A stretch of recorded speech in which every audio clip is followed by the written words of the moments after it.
Today's podcast is brought to you by audible.com. Get a free audiobook download and 30-day free trial at www.audibletrial.com/adventures in audio. Over 150,000 titles to choose from for your iPhone, Android, Kindle, or MP3 player. Welcome to Adventures in Audio, a podcast featuring short stories by authors like Edgar Allan Poe, H.P. Lovecraft, and others. I'm Victoria Phelps. To enjoy this podcast to the fullest, it's advised to remove all mental debris from your brain. And once the chasms of your mind are void of all mental contamination, you're ready to enjoy these classic stories. And now here's your host, Robert Crandall.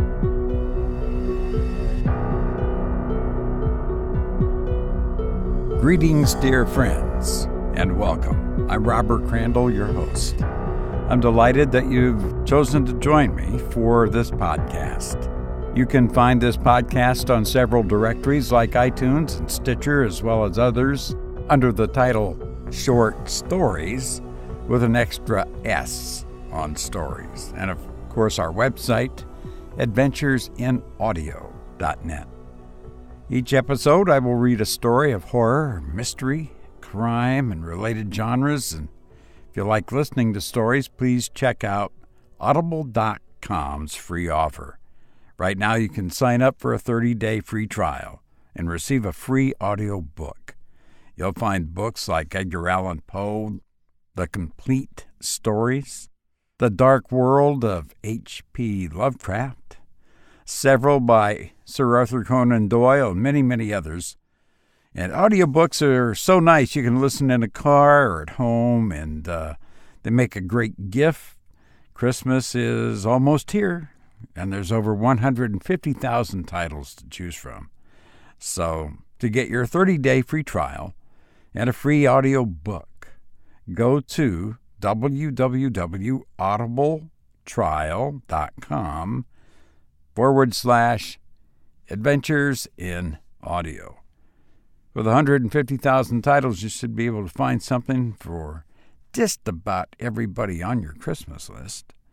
In any genre you can imagine, they should have it for you. Oh, by the way, one more thing. I am a voiceover provider. If you need a voice for a radio or TV commercial or corporate narration or documentaries, whatever other voice project you may have, send me an email, robert.c850@gmail.com. And if my voice isn't suitable for you, I do have friends in the business and we'll get you taken care of. And I hope everybody is ready for the holidays. Thanksgiving is almost here, and then that means Christmas in just a few weeks. And I hope everything goes well for you this year. And then bingo, we're another year, 2016. Believe that? 2016. Wow. Anyway, let's get to the story on this podcast. Very interesting. In this episode, the story is of murder and betrayal, and written by a living author. And the story, this betrayal may make you never trust anyone again. This one is really, really, it is just bizarre. The treacherous betrayal in this story, and it also contains a gruesome murder scene. So if that bothers you, you've been forewarned. And Zachariah Langley is the author. So let's listen now to The Detective Meets the Murderer by Zachariah Langley.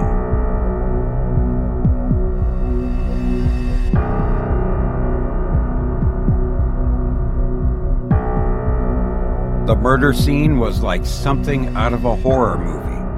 Like every time before it, blood sprayed on the walls and pooled on the bed and floor. parts of the victims' bodies arrayed in a twisted work of art, nailed to the wall, and his signature, a single W. One of the new officers takes one look at the scene and runs out past two detectives to throw up. "Must be new," the one jokingly says to the other. They walk into the scene and scan it, looking for something that will lead them to this monster. Lieutenant Floyd walks up to the men. "Richard," he says, shaking the first man's hand. "Jake," he says to the second. "Looks like more than one this time," Jake says, looking at the wall where two men wearing gloves are removing remains. "Harold and Judith Adkins," the lieutenant says, walking the scene. "Both retired. Not too many friends. Neighbors didn't hear a thing." "It's the same guy?" Richard asks, looking at the bed, as a crime scene photographer takes pictures. "Damn it! Serial killers!" Jake looks at a bag with several bloody nails. "The W on the wall is something he started doing after the first," Jake says. "But the nails and the arranging the pieces is something new. I don't like it." "I don't like it any more than you do, partner," Richard says to him. "I don't like it not for what he did," Jake says, looking at him, "but for the fact he's getting better and more into what he's doing." The lieutenant walks over to them. "By the way, this is not a serial," he says. "We've got enough crazy people coming in claiming responsibility for this to gain some kind of fame or whatever." Jake nods. "I never got that," Richard says as they walk from the room. "Why would anybody want to claim responsibility for something so horrible?" "Some people see horror," Jake says somberly. "Others see an unsigned work of art." Richard laughs at that and pats him on the back. "That's why you're my partner, Jake," he says, laughing as they walk outside. "'Cause you've got a way of seeing it through their eyes.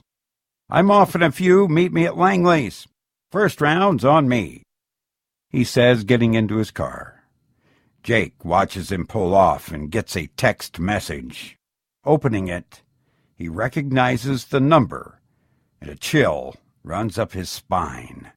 The text reads in capital, "Tell him." He shakes his head. "No," he says, talking to himself and getting into his car. Another text comes, and he nervously reads it. Closing his phone, he sadly sighs. "You do it." "You have no clue what you're talking about," the gruff bartender says to Richard. "There's no way DiMaggio had Marilyn Monroe killed. And you can't tell me this conspiracy theory crap about it being the CIA in a barbiturate suppository," Richard says, taking his shot.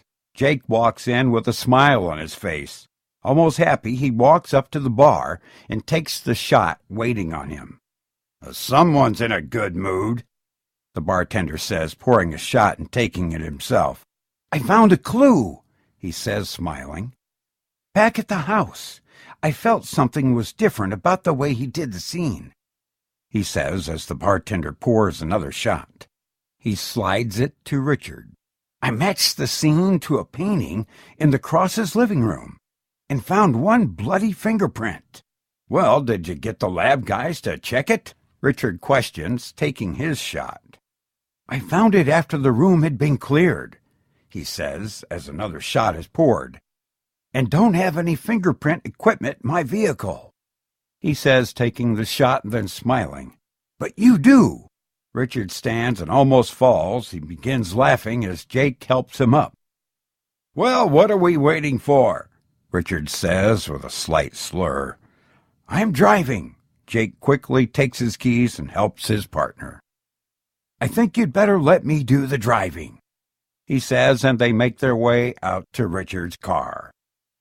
The bar is a slight drive to the crime scene, which is now dark and marked off by yellow tape. "The door should be unlocked," he says to him as Richard stumbles up the walkway, slowly sobering up. He shakes his head and walks in the door. The room is just about pitch black, except for the light for the street. And when he tries to flip on the lights, he finds there's no power. "Damn," he says, and startled by Jake walking in the door with a black medical case. "Jesus, you scared the hell out of me. Guess I still got it then," he says, smiling and walking in. Turning on a flashlight so they can see, Jake walks up to one of the paintings in a small gallery. Richard follows him, looking at the expensive frames and artwork, and shakes his head. "Wonder what they paid for all this," he says, looking closely at the raised paint on the canvas. Jake puts on a pair of rubber gloves and opens the bag. "The one you're looking at is a Chagall, and possibly worth several $1,000s, he says, pulling items out of his bag. "This is the one I was talking about," he says, standing in front of a rather large painting. Richard walks over to it with the flashlight, held on it by laying it on the table, and studies the painting. In it is a hand, severed along with a full arm from shoulder down and another intersecting it. "This painting's just like the crime scene," he says. "A few extra body parts added to it, though." He suddenly feels a severe shock to the side of his neck and hits the ground, shaking. He realizes after a minute or two that it was a handheld taser. Unable to move, he sees a pair of shoes walk toward him. "Where is he?" he groggily says, being placed roughly in a chair. "Where's my partner?" He looks up angrily to see that the one that tased him is his partner. "Jake had to go away," the new Jake, with the same face, says. The only difference Richard notices is his voice and his eyes. "Who the hell are you, then?" he asks as he's tied to a chair. The man grabs another chair, pulls it around, and sits in it backwards, facing his partner and friend for 12 years. "I have a lot of names," he says, smiling still. "But you can call me Jack." "All right, Jack," he says, chuckling slightly. "What the hell do you want?" "I want you to know that I'm the killer you've been looking for all these years," Jack says, "and that you're going to disappear." "Jake," he says with concern, "if this is a joke, so help me." The man stops his speech by tasing him several times on the arms and legs. "Look at me," he yells at him, grabbing him by the face. "Does it look like I'm joking?" He calms down and goes to some tools he laid out on the counter. An old candlestick sits close to the surgical steel objects, and a candle burns bright, helping him to see the few homemade nails, like from earlier, that he's pulled out. But the old bone knife is what he goes for. "I've been doing this so long," he says, walking back over. "I messed up really bad today." He chuckles slightly, thinking about it. "I mean, it was like Jake wanted us to get caught, but I couldn't have that." "You think I'm just gonna go away while you continue your macabre killing spree?" Richard says angrily. "Think again. Jake likes you a lot," Jack says sheepishly, "and I've even started liking you, even though you're an egomaniac and can be an ass sometimes," he says, smiling. "But there is something I can do to have you see it my way." You can hear his screams from outside the house. Then it quickly goes quiet.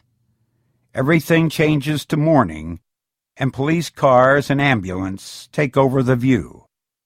Richard is wheeled out in a stretcher, staring blankly into space as Jake pulls up in his car. "What happened?" he asks the lieutenant in almost shock about his partner's condition. "Seems your boy," he says, "cut off his left ring finger and cut out his tongue." "But he must have seen who did it," Jake says angrily. "Whoever did it made sure he never talk or write," he says.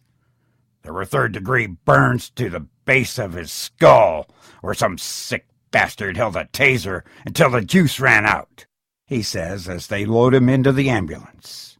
He might as well be dead.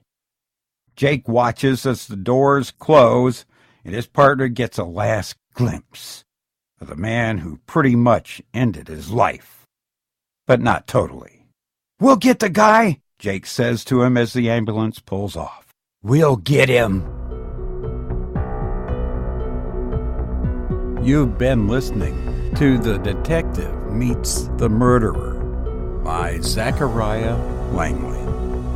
Now that the mental debris has been removed and the chasms of your mind have been purged of contamination and restored to an enhanced level of cognition, you are ready to rejoin the living.